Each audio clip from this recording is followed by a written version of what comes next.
মানুষের কণ্ঠ হয়ে আমি এসেছি 15.5 বছরে যে সমস্ত কচি শিশুরা বাপ হারিয়ে পিতা হারিয়ে এতিম হয়েছে তাদের দুঃখের গল্প শোনাতে। আমি এসেছি কান্নাবোঝা সেই মায়ের চোখ মুছে দেওয়ার জন্য যিনি তার সন্তানকে হারিয়ে প্রতিনিয়ত আল্লাহ দরবারে ফরিয়াদ করে চলছেন।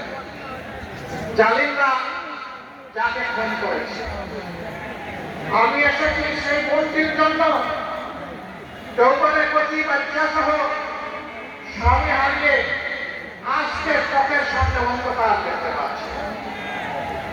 আমি তাকে আমার পক্ষ থেকে সংহতি, 10 দলের পক্ষ থেকে সংহতি, সম্মান, শ্রদ্ধা এবং সান্ত্বনা দিতে এসেছি।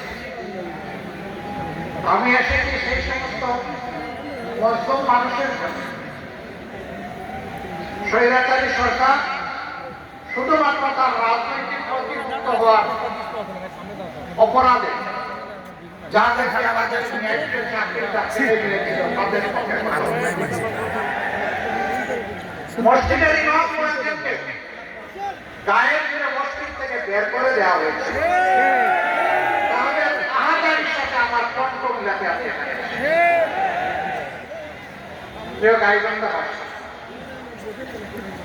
এই যে আপনাদের পাশ দিয়ে নদীগুলা বয়ে গিয়েছে, এগুলো আল্লাহ তাআলার রহমত, নিয়ামত।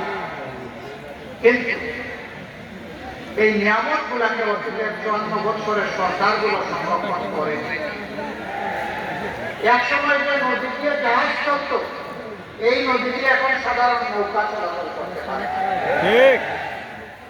গতকাল ঢাকা থেকে যখন আসছিলাম, নিচের দিকে চেয়ে চেয়ে দেখলাম আর আস্তে আস্তে